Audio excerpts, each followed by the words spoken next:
고린도 지역이 어떤 지역이냐면 이 운하가 있는 지역인데, 운하가 있다 보니까 고린도 지역이 엄청나게 발전을 해요.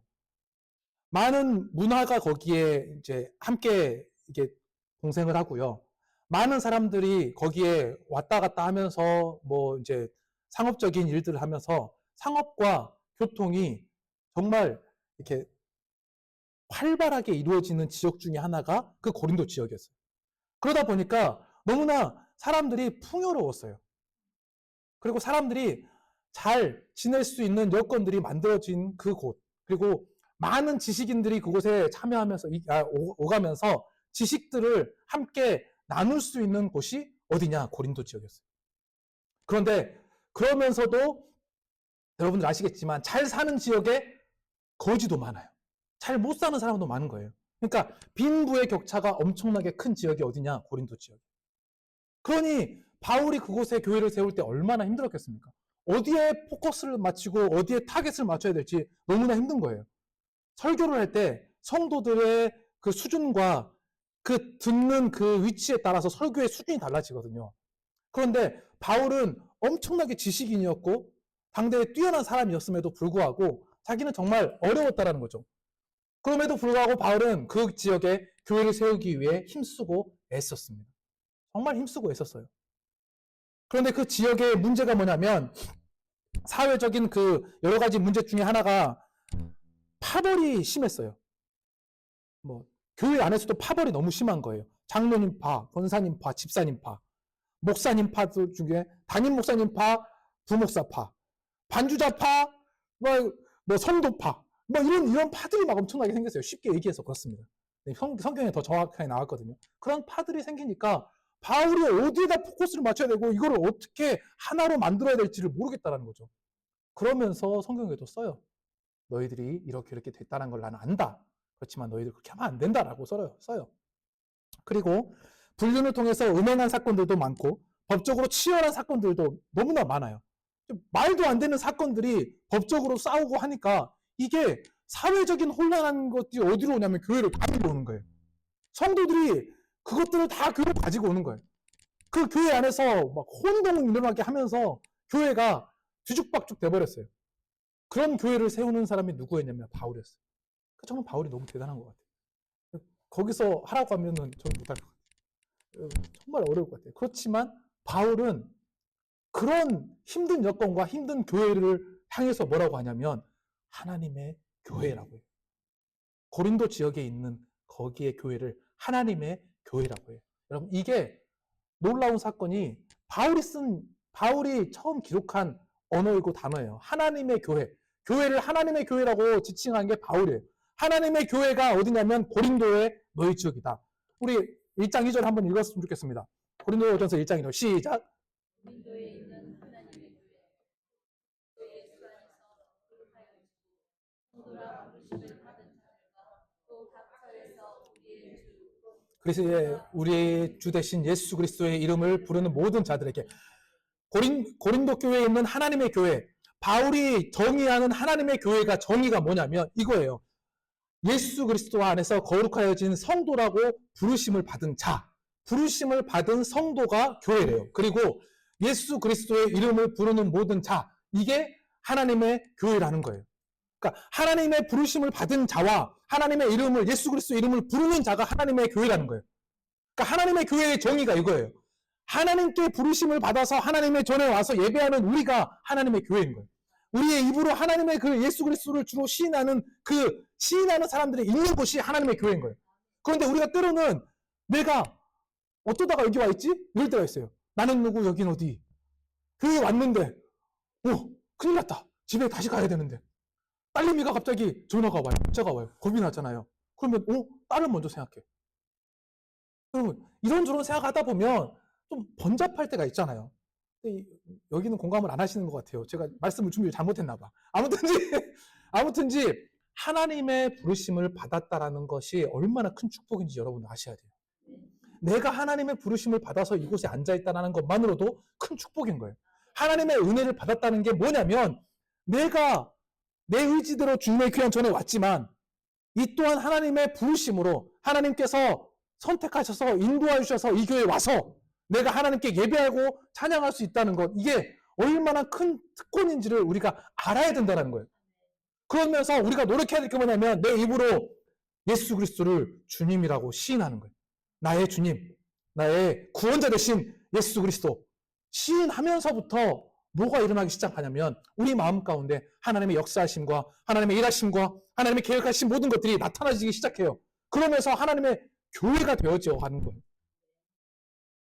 소재 장로교회가 이런 은혜가 있길 바랍니다. 이런 믿음이 있길 바랍니다. 내 노력이지만 내 애씀이라고 생각하지만 결국은 하나님의 열심과 하나님의 일하심으로 내가 하나님의 교회가 되고 우리 교회가 하나님의 교회가 된다라는 그 믿음이 있는 교회가 어느 지역에 있든지 간에 하나님의 교회로 우뚝 서는 거예요. 고린도 지역에 있는 그 교회도 얼마나 힘들었겠습니까? 그런데 바울이 거침없이 고린도 교회를 향해서 정말 많은 편지를 쓰고 관심을 갖고 기도를 하면서 그렇게 하나님의 교회라고 인정해줘요. 여러분, 이제 웰컴 합시다. 하나님의 축복의 장소에 잘 오셨습니다. 옆에 분들 보시면서 저보지 말고 옆에 분들 보시면서 하나님의 축복의 장소에 잘 오셨습니다. 받아 누리세요. 네. 여러분 축복을 받아 누리셔야 돼. 왜냐하면 이미 주셨는데 내가 받은지 안 받은지도 몰라. 그게 참 안타까워요. 그러니 여러분 우리가 하나님의 교회라는 것을 인정하면 돼요. 이곳이 하나님의 교회라는 걸 인정하면 하나님께서 일하시기 시작한다니까. 그 놀라운 일하심을 경험하시기 바랍니다. 경험하면서 오늘 바울이 4절에 뭐라고 얘기했냐면 이렇게 말합니다. 그리스도 예수 안에서 너희에게 주신 하나님의 은혜로 말미암아 내가 너희를 위하여 항상 하나님께 감사한다. 여러분, 항상 하나님께 감사한다라는 이 의미가 참 재밌어요. 항상 하나님께 감사할 수 있는 바울은 어떤 걸로 감사할 수 있을까? 우리 감사의 그 종류도 정말 많잖아요. 이렇게 하시면은 모르시죠. 첫 번째는 우리가 이 현실에서 받기 전에 감사하는 게 있어요. 받기 전에 뭔가를 감사할 수 있잖아요. 하나님 저에게 심지어 아들이 저한테 딸이 저한테 그렇게 했을 거예요. 아빠 나 가방 필요해요. 가방 사주세요. 뭔 가방이 필요한지도 모르겠어요. 근데 필요하대. 알았다. 감사합니다. 사주셔서. 사주지도 않았는데 어이없잖아요. 어이없어요. 뭔 가방을 사주라고도 모르겠고 어떤 가방인지도 모르겠는데 사주셔서 감사합니다예요. 그러면 여러분들은 사주겠습니까? 안 사주겠습니까? 사줘야지. 역시 여러분들은 감사해요. 이건 맞네. 아까보다. 그러니까 부모라면 사주는 거잖아요. 왜냐면 사주면서 어이없지만 기쁘잖아요. 애한테 뭔가를 사줄 수 있다는 게. 하나님도 그렇다니까요. 하나님도 그런 기쁨이 있더라고요. 빌립보서 4장 6절 시작. 아무것도 염려하지 말고 다만 모든 일에 기도와 간구로 너희 구할 것을 감사함으로 하나님께 아뢰라. 나의 하나님이 그리스도 예수 안에서 영광 가운데 그 풍성한 대로 너희 모든 쓸 것을 채우시리라. 아멘. 우리가 기도하면서 감사하면서 하나님 감사합니다. 주셔서 감사합니다. 뭔가 받질 않았어. 근데 하나님께 주실 것을 감사합니다. 기도하면 하나님께서 우리의 필요에 따라서 채우신다는 거예요. 그러니까 감사할 수 있는 이유가 있잖아요. 우리에게 하나님 은혜 주셔서 감사합니다. 하나님 우리에게 물질 주셔서 감사합니다. 하나님 우리에게 건강 주셔서 감사합니다. 그냥 믿고 기도하면 하나님께서 채우신다니까. 풍성한 은혜대로 우리의 쓸 것을 채우신 하나님이 우리의 감사하는 그 감사의 제목을 보시면서 하나님께서 우리의 필요를 채워주시는 은혜가 우리 가운데 있다는 거죠. 그런 감사를 할 수 있어야 됩니다. 두 번째는 뭐냐면 받은 후에 감사하는 게 있잖아요. 받은 후에. 그러니까 받은 후에 감사하는 것도 두 종류가 있더라고요. 제가 뭘 필요하니까 저에게 컵 사주세요. 그럼 컵을 사주면 너무 감사합니다. 근데 갑자기 자기가 뭔가 원하지도 않았는데 뭘 선물해줬어. 기분 좋은 그 선물을 받을 때는 너무 감사합니다 이러잖아요. 감사도 두 종류가 있더라고요. 받은 후에도. 여러분 저 감사를 생각하면서 얼마 저도 근심했는지 몰라. 몇 주간. 이놈의 감사가 어떤 종류가 있을까 하면서 그런 감사가 있더라니까요. 우리가 기도를 하면서 생각을 하잖아요. 여러분들이 어떤 때 감사하십니까? 우리 아들이 취업 잘 되게 해주셔서 감사합니다. 취업이 되고 난 다음에 감사한 거잖아요. 제가 아무 병이 없게 해주셔서 감사합니다. 병원 가서 확인해보니까 내가 건강하거든. 그러니까 감사할 수 있잖아요. 확인한 후에. 네. 확인한 후에 감사하는 감사가 있더라고요. 그 다음에 하나님 나라의 것을 기대하면서 감사하는 게 있더라고요. 하나님의 나라의 것을 기대하면서. 예수 그리스도께서 죽은 나사로의 무덤에 갔어요. 돌문을 옮겨놔라. 옮기고 나서 하늘을 향해서 예수님이 딱 얘기를 해요. 하나님 감사합니다. 예수님께서 뭐라고 하냐면, 아버지요, 내 말을 들으신 것을 감사합니다. 내 말을 들으신 것을. 그러니까, 그러면서 이미 아무것도 이루어지지 않았어요. 뭐 나사로가 살아난 것도 아니에요. 나사로가 뭔가 일어나지도 않았어요. 이미 감사부터 해요. 하나님 감사합니다. 이렇게 해요. 그 다음에, 나사로야, 나와라. 나사로가 나오거든요. 그 다음에 나오거든요. 그 다음에 예수님이 뭐라냐면, 아버지의 영광을 알게 해주셔서 감사하다는. 그게 하나님의 아들이 된다는 것들을 보여주는 증거가 됐어요. 그게. 하나님의 것을 나타내면서 하나님의 일을 보여지는 것을 미리 감사하는 거예요. 그럼 오늘 바울은 어느 거를 가지고 감사하는지 우리가 함께 보길 바라는데, 바울은 너희 교회야 받은 것을 먼저 감사해라 이게. 받은 것을. 그러면서 우리 5절 6절 같이 읽어봅시다. 시작.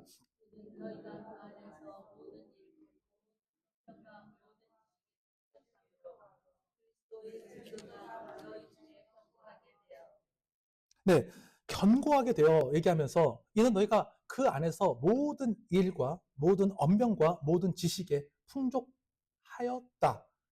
풍족하다. 이미 풍족하다라고 얘기하는 거예요. 그러면 이게 어떤 의미인가 여러분들이 좀 이해하기 쉽게 또 고민해 보니 이 사건을 오병이어보다 더 자세하게 보여지는 게 없더라고요. 여러분, 오병이어를 생각하면 어떤 게 딱 느껴지십니까? 먹고 마시는 문제. 예. 배고픈 사람 배불리 먹였던 문제. 그러니까 예수님이 뭔가 기적을 일으켜서 한 5천 명이나 되는 사람을 먹였다. 뭐 보통 이렇게 생각하잖아요. 뭐 어린아이가 먹을 거 갖고 왔다. 정확하십니다. 정확하게 알고 계세요. 근데 우리가 조금 더 깊이 있게 한번 오병이어를 생각해 볼 필요가 있어요. 그 오병이어가 대체 뭐길래 마태복음, 마가복음, 누가복음, 요한복음, 사복음서를 다 기록하고 있을까요? 별로 중요한 내용 같지도 않은데 그냥 먹었던 내용 같은데 뭐라고 그렇게 오병이어를 다 기록했을까요? 마태복음에는요, 특이한 점이 여자와 어린아이 외에 5천 명이 먹었다. 5천 명이더라. 이렇게 얘기해요. 숫자를 기록할 때. 예. 마가복음에서는요, 제가 왜 이렇게 분주하냐면 몇 번을 수정했거든요. 마가복음에서는요, 우리가 가서 200데나리온의 떡을 사다 먹이리까? 이렇게 제자들이 얘기를 해요. 네. 그리고 떡을 먹은 남자가 5천 명이라고 마가복음 얘기합니다. 그리고 누가복음은 예수께서 무리를 영접했다라는 얘기를 해요. 거기가 기록되어 있어요. 그러면서 두루 마을에 가서 먹을 것을 얻게 하소서라는 제자들의 얘기가 있고, 요한복음에 와서 여러분들이 제대로 알고 있는 어린아이가 가지고 왔다. 빌립에게 예수님이 이제 시험을 해요. 야, 이걸 어떻게 할까? 그랬더니 200데나리온의 떡이 있어도 조금 부족할 것 같습니다. 그리고 이 시몬 베드로 형제 안드레가 어린아이를 데리고 와서 오병이어, 예, 그 음식을 줘서 예수님이 축사하시고 떼어서 나눠주시고, 야, 먹은 거 버리지 않게 다 거둬라 했고, 이렇게 한 겁니다. 여러분 이해하시죠? 모른 듯이 쳐다보지 마시고 오병이어의 사건 다 아시잖아요. 그럼 한번 여쭤봅시다. 여러분들 손에 이렇게 둥그렇게 앉았다고 해보세요. 50명, 100명씩, 100명씩, 50명씩 앉았다고 했거든요. 그럼 5,000명만 돼도 그 숫자, 그 그룹이 몇 그룹이, 100명씩만 앉았더라도 50그룹이에요, 50그룹. 도떼기 시장이 따로 없어요. 100명씩 앉았어요. 앉았어요. 뭔 얘기가 오갈 수도 있고, 어떤 사건이 일어날 수도 있어요. 내 손에 물고기가 쥐어지고, 내 손에 보리떡이 쥐어진다. 여러분들 어떻게 하실 것 같습니까? 그러니까 나눠 먹잖아요. 제가 깊이 있게 생각해 본 바를 설명해 드릴게요. 저는 물고기를 한 뱃살 조금 뜯어 먹고 장모님 다 드릴 거야. 왜냐면 물고기 별로 안 좋아하거든요, 제가. 워낙 좋은 걸 많이 먹어서 물고기가 눈에 안 보여. 그러면 물고기를 조금 먹었으니 떡을 많이 먹어야 될까요? 적게 먹어야 될까요? 많이 먹어야지. 5분의 3은 제가 먹어야 될 것 같아. 장모님한테 5분의 1만 띄워서 줄 것 같아. 근데 장모님이 떡을 많이 먹고 싶어. 그러면 저를 보면서 기분 나빠 안 나빠요? 이 자식 봐라. 야, 나도 많이 먹고 싶다. 나도 떡을 많이 다 이렇게 할 수 있잖아요. 또 예를 들어서 물고기가 짜. 물고기가 가시가 많아. 그럼 여러분들 같아요. 아이고 이거 뭐 가시가 많네. 이거 생선이 너무 간을 세게 했네. 보리떡에 누룩이 많이 들어가면 엄마 이게 너무 퍽퍽하네. 이게 너무 많이 불었네. 너무 딱딱하네. 너무 푹신하네. 별 얘기가 다 나왔을 거 아니에요. 그럼 생각해봐요. 그리고 어떤 사람들은 그 음식을 먹었을까 안 먹었을까? 안 먹은 사람도 있을 거예요. 왜? 부자들은 안 먹어. 애들 건데 못 알아 먹어요. 나는 더 풍성한 걸 먹는데 다른 사람 못 먹는 과일도 내가 많이 먹고 지금 이미 배불러. 근데 그 자리에 부자들도 있었을 거예요. 먹은 사람, 안 먹은 사람, 불평하는 사람, 기뻐하는 사람, 짜다, 맵다, 많다, 적다, 어마어마한 얘기들이 그 가운데 왔다 갔다 해요. 그렇잖아요. 왜냐하면 그게 어디서 나오냐? 제자들이 그랬잖아요. 예수님의 곁에 있던 제자들 또한 못 믿었잖아요. 그리고 빌립 또한 200데나리온에 대한 그 계산 빠른 사람이었는데 그 상황을 보면서 그 계산이 안 맞았는데 계산한 거 이상의 일들이 일어나기 시작하니까 빌립이 놀래버린 거예요. 제일 놀란 사람은 빌립이에요. 그 다음 사람들은 사람들이 먹고 마신 것들을 보는 사람들이 놀라는 거예요. 여러분, 주님 안에서 우리의 모든 일, 모든 언어, 모든 지식들 풍성해집니다. 여러분, 옆에 사람이 어떤 모습을 갖고 있으면 편하게 얘기하세요. 주님 안에서. 음식이 짜면 짜다고 얘기하세요. 달면 달다고 얘기하세요. 부족하면 부족하다고 얘기하세요. 더 먹고 싶으면 더 먹고 싶다고 얘기하세요. 가져가고 싶으면 가져가세요. 주님 안에서 필요한 사람이 가져가야지. 연약한 사람이 가져가야죠. 주님 안에서 우리가 어떤 얘기를 하든지 간에 하나님의 역사심이 있는 주님의 귀한 교회에서 하나님의 놀라우신 일하심을 경험하게 된다면 우리는 감사할 수 있는 거예요. 주의 놀라우신 역사심이 있는 그곳에 함께하는 공동체에 있는 것만으로도 우리는 감사가 되는 거예요. 다 배불리 먹었대요. 어떤 사람은 먹고 안 먹어도 배가 불러. 왜?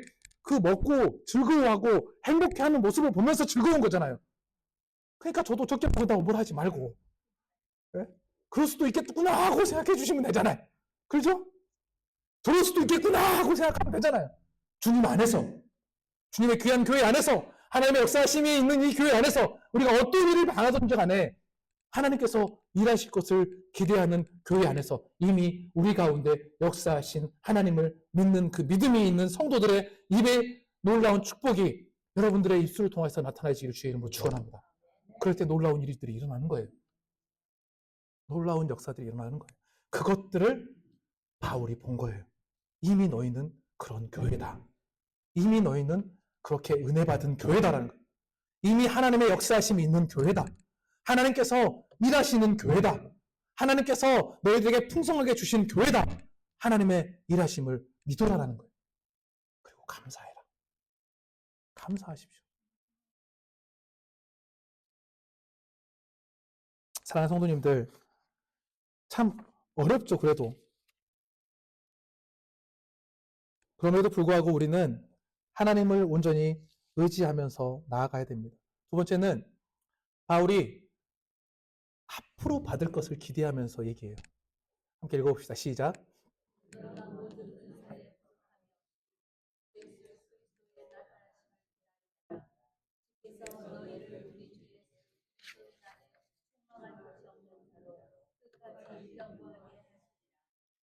바울은 고린도 교회를 생각할 때 하나님이 일하실 것을 기대했어요. 하나님이 역사하실 것을 기대했어요. 하나님이 귀한 교회 성도들과 함께 해주실 것을 기대했어요. 하나님께서 더욱더 견고한 교회를 세워주실 것을 기대했어요. 특별히 예수 그리스도께서 다시 오실 그 날까지 책망할 것이 없는 성도로 이끌어 주실 것을 기대했어요. 그 기대가 감사로 나온 거예요. 그 기대하심이 주님의 귀한 교회에 있음을 확실하게 믿고 의지하면서 선포하고 있잖아요. 너희가 우리 주 예수 그리스도의 날에 책망할 것이 없는 자. 그러면 어떤 말이죠? 이걸 달리 말하면 천국 갈 자식들아 이렇게 해요. 야 누구는 천국 가들. 여러분 심하게 세게 얘기해. 여러분들이 기억하니까 얘기해봤어요. 미안해요. 옆에 사람한테 얘기해 봅시다. 너는 천국 갈 사람이야. 그게 우리의 최종적인 목표 아닙니까? 하나님 나라에 갔을 때 뭔가 책망을 받잖아요? 그럼 천국 못 가요. 하나님 나라에 갔을 때 뭔가 너 잘못했어 라고 얘기하면 천국 못 가는 거예요. 바울이 얘기합니다. 시작. 헬라인에게나 야만인에게나 지혜 있는 자나 어리석은 자에게 다 내가 빚진 자라. 그러므로 나는 할 수 있는 대로 로마에 있는 너희에게도 복음 전하기를 원하노라. 헬라인, 야만인, 지혜 있는 자, 지혜 없는 자, 어떤 사람이든지 간에 나는 복음에 빚진 자래요. 왜 복음에 빚진 자냐면, 알지도 못한 사람에게 왜 내가 복음에 빚진 자냐면, 바울 그가 너무 많은 은혜를 받았기 때문에 그래. 예수 그리스도의 은혜를 받아서 자기가 다른 사람이 알지 못한 사람에게도 빚을 진 사람이에요. 여러분, 뭔가를 많이 받은 사람은요, 그 많이 받은 것 때문에 다른 사람에게 뭔가를 하지 않으면 견딜 수 없는 거예요. 특별히 하나님의 은혜와 예수 그리스도의 복음의 소식을 명확하게 깨달아 아는 사람들은요, 가만히 있을 수가 없어요. 왜냐하면 그분이 나를 위해 죽었는데, 그분이 나를 위해서 십자가상에서 다시 살아나셨는데, 그걸로 인해서 내가 구원받았는데, 누구보다 정확하고 명확하게 깨달아 안 그 바울이 어떻게 다른 사람들을 보면서 모르는 사람이라고 해서 가만히 있을 수 있냐 이거죠. 너무 큰 은혜를 받으니까 가만히 있을 수가 없는 거예요. 사랑하는 성도님들, 예수 그리스도께서 비유하셨잖아요. 이쪽으로 오른편이 아니고 오른편, 왼편, 양과 염소의 비유를 해서 양의 편에 선 사람도 자기가 뭔 일을 한지를 몰라요. 염소의 편에 선 사람도 자기가 뭔 일을 한지 몰라. 근데 이쪽은 천국 가고 이쪽은 지옥 가네요. 둘 다 뭔 일을 한지를 모르는데 이쪽은 천국 가고 이쪽은 지옥 가. 왜 이런 일들이 일어날까요? 이런 일들이 일어날 수밖에 없는 이유 중에 하나는 뭐냐면, 하나님의 그 놀라운 사랑을 깨닫고 예수 그리스도의 복음의 소식을 내가 복음의 빚진 자로서 증거하고 나타내는 자이냐 아니냐에 따라서 갈라지는 거예요. 지극히 작은 자 하나에게 한 것이 곧 나에게 한 거다. 여러분, 주변에 있는 나에게, 내가 모르는 사람에게 복음의 소식을 증거하고 나의 것을 내어주고 내 것을 아낌없이 사랑하는 마음으로 그들과 함께 나누는 그 사람이 하나님 나라에 갔을 때는 양의 편에 서는 거예요. 야, 네가 당연하게 했던 그것이 내가 원하던 거야. 내가 예수 그리스도를 이 땅에 보낸 이유가 그거야.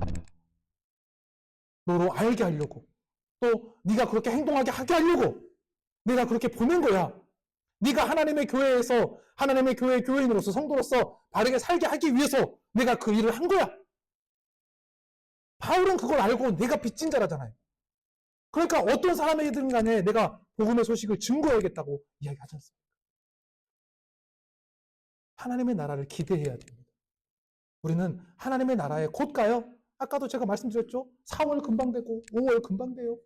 우리가 사는 날이 어떤 사람은 저도 몰라요. 여러분보다 더 먼저 갈지. 나중에 그럴 수도 있어요. 이게 막말이지만 죄송하지만 그럴 수도 있다. 가는 날짜는 누구도 모르잖아요. 어떻게 될지 모르잖아요. 그러면 그 가는 그날까지 우리는 최선을 다해야지. 이 모든 일은 같은 한 성령이 이거 아니에요. 네, 그렇게 해서 해야 되잖아요. 그렇게 하기 위해서 오늘 바울이 뭐라고 했냐면, 바울은 이렇게 얘기합니다. 그런 일들을 잘 감당하기 위해서 바울은 6절에 그리스도의 주만으로 경고하게 되어 너희 모든 은사의 부족함이 없이 우리 주 예수 그리스도의 나타나심을 기다립니다. 우리가 은사를 받은 자라는 것들을 얘기를 합니다. 우리가 은사에 있어요. 은사가 다들 있어요. 여러분, 이걸 생각하면서 여러분들 한 사람 한 사람 생각해 봤거든요. 이렇게 얘기할 수 있잖아요. 저는 은사가 없습니다. 저는 아무런 은사가 없어요. 얘기할 수도 있어요. 근데 다 거짓말이에요. 여러분들 다 거짓말이에요. 여러분들은 은사가 있어. 자, 제가 말씀드릴게요. 음식하는 은사가 있잖아요. 인사하는 은사가 있잖아요. 음식을 잘 먹는 은사도 있잖아요. 음식을 치워주는 은사도 있고, 물 갖다 주는 은사도 있죠. 찬양하는 은사도 있죠. 옆에 사람 이야기를 들어주는 은사도 있죠. 기도하는 은사도 있죠. 옆에 사람을 위해서 사랑으로 손을 잡아주는 은사도 있죠. 여러분, 저는 우스갯소리로 어떤 은사까지 있는 줄 아십니까? 고기 잘 굽는 은사도 있어요. 하나님이 그런 은사도 주시더라고. 이게 저는 단련을 했어요. 왜냐하면 그거를 한 3년, 5년, 4년 정도 식당 가서 단련을 하니까 고기를 잘 굽더라고요. 이것도 은사가 되더라니까. 다른 사람이 기분 좋게 고기를 먹어요. 그러면서 하는 말이 자기가 아파서 고기를 1인분도 못 먹던 사람이 제가 고기를 구워주니까 4인분, 5인분을 먹게 감사하다. 아, 이게 또 은사가 되는구나. 여러분, 하나님께서 은사를 주셔서 하나님의 일을, 하나님의 교회를 세우는데 쓰임받게 한다면 그것이 하나님의 영광이 된다 이거죠. 그런 은사를 받는 자, 은사를 활용하는 자가 돼야 된다니까요. 그래서 바울이 얘기하지 않습니까? 고린도전서 12장의 은사장인데 이 모든 일은 같은 한 성령이 행하사 그의 뜻대로 각 사람에게 나누어 주시는 것이라. 각 사람에게. 여러분 각 사람에게 은사가 있는 줄 믿습니다. 그래서 너희는 더욱더 큰 은사를 사모해라. 내가 또한 가장 좋은 길을 너희에게 보이리라. 은사가 더욱더 열심히 내 것을 열심히 애쓰고 노력하면 하나님께서 더 큰 것을 보이신대요. 이게 얼마나 큰 은혜입니까? 음식을 잘하는 게 은혜예요. 고기 잘 잡는 것도 은혜예요. 장로님. 저는 부러워 죽겠어. 고기를 얼마나 잘 잡으시는지. 그것도 은사예요. 옆에 사람을 즐겁게 하잖아. 교회를 행복해 하고. 하나님의 영광을 위해서. 고기도 나눠주셔서 얼마나 맛있게 고기를 먹게 되는지. 여러분, 이게 은사가 된다니까요. 교회를 세우는 일에 우리의 은사를 사용해야 돼요.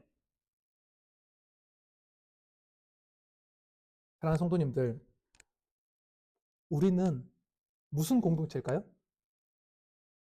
무슨 공동체예요? 네?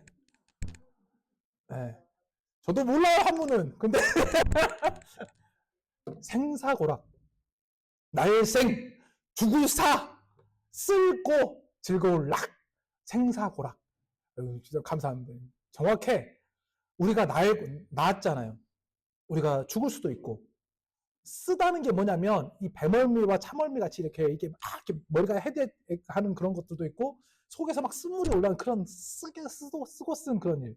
그러면서 즐겁게 우리가 생활할 수 있는 것이 생사고락. 이 생사고락을 어디서 많이 쓴가요? 군대에서. 군대에서. 군대에서. 군대에서 생사고락을 같이 한 이것들아 이러면서 하잖아요. 여러분. 근데 생사고락을 한다고 했을 때 여러분 전장터에 가서요. 생사고락을 했다고 생각을 해보세요. 사는 보이는데 생이 보입니까? 고는 보이는데 락이 보여요? 안 보인다니까. 네? 안 좋은 것들만 보이지 좋은 것들을 보이겠냐고요. 아버지가 나를 태어나게 하고 어머니가 나를 태어나게 한 게 얼마나 고달프고 힘든지. 화생방 한번 들어가 봐요. 곧 죽을 것 같으니까 내가 사는 게 힘들어. 곧 죽을 것 같아. 이런 고난의 연속이 있다면 내가 정말 즐거운 일이 없을 것 같아요. 그런데 옆에 전우를 보면서 즐거워. 이놈도 같이 고생하거든. 이놈도 같이 나와 행복하거든. 얘가 있으니까 저도 힘이 나더라고요. 여러분 우리는 생사고락을 함께 나누는 사람들이에요. 그걸 알아야 돼. 옆에 사람들이 생사고락을 함께 나누는 사람이에요. 바울이 얘기하잖아요. 우리가 살아도 주를 위하여 살고 죽어도 주를 위하여 죽노니 우리가 주의 것이로다. 그러므로 우리는 사나 죽으나 우리가 주의 것이에요. 우리가 주의 것이에요. 우리의 공동체가 주의 것이라니까요. 그러니까 너와 내가 함께 가야 되는 건데 너는 너 나는 나 하면 안 된다니까요. 너와 내가 함께 가는 거예요. 그게 하나님의 교회예요. 우리가 주의 것이. 여러분 이 믿음 가지셔야 됩니다. 하나님의 교회는 하나님의 역사가 있는 교회입니다. 하나님의 일하심이 있는 교회예요. 하나님의 일하심은 단순히 하나님께서 오늘 와 큰 은사를 큰 역사를 나타내는 게 아니라 성도를 통하여서 나타내는 것들을 보여주실 때가 많아요. 옆에 분들을 가벼이 여기지 마시고 옆에 분들의 이야기를 들으세요. 그래서 오늘도 함께 하자는 거예요. 함께 하면서 이야기를 들으세요. 그러면서 함께 나누십시오. 생사고락을. 여러분. 그리고 우리가 사나 죽으나 우리가 주의 것이다. 우리 교회가 주님의 것이다. 우리가 주님께 쓰임받는 교회다. 라는 그 믿음 가지고 하나님께 바르게 선다면 주님께서 조지아 장로교회를 견고하게 세워주실 것입니다. 흔들리지 않는 교회가 되게 해주실 것입니다. 하나님의 놀라우신 일하심으로 여러분들이 원하시는 견고한 교회를 세우실 목사님도 이 땅에 오실 거고 여러분 견고한 교회가 될 일꾼으로서 여러분을 사용하셔서 주님의 놀라우신 일하심으로 우리를 사용하실 겁니다. 시간에 우리가 제가 카톡으로 보내드렸던 찬양 우리 함께 보셨으면 좋겠어요. 함께 찬양했으면 좋겠는데 이 찬양의 가사가 너무 은혜가 있어요. 너무 많이 부르면서 너무 은혜를 받으면서 함께 나누고 싶었는데 가사를 한번 봐보세요. 우리는 주의 움직이는 교회다. 이곳은 주님을 위한 자리가 된다. 이곳이 내가 기도하는 모든 땅 위에서 내가 기도하는 교회나 집이나 가정이나 또 내 산업이나 어느 기도하는 모든 땅에서 하나님이 예배 받으시를 그 날을 내가 고대하게 된다는 거예요. 그게 기쁨과 즐거움이 되기 때문에 고대하게 되고 내 노래로 주님의 성전을 짓기를 원하는데 주님 높임을 받으시옵소서. 주님 홀로 영광 받아 주시옵소서. 이스라엘 찬송 중에 거하신 주님, 주님은 거룩한 하나님이 되십니다. 고백하고 우리가 두 손 들어 주님의 보좌를 만들고 온 마음 다해서 경배하겠습니다. 고백할 때 얼마나 하나님 기뻐하실까 이 말이죠. 구름 날개 사이에 임하신 것처럼 하나님 오늘 내 위에 임해 주시옵소서. 이런 찬양을 우리가 함께 고백할 때 여러분 우리 교회는 주님의 귀한 교회다.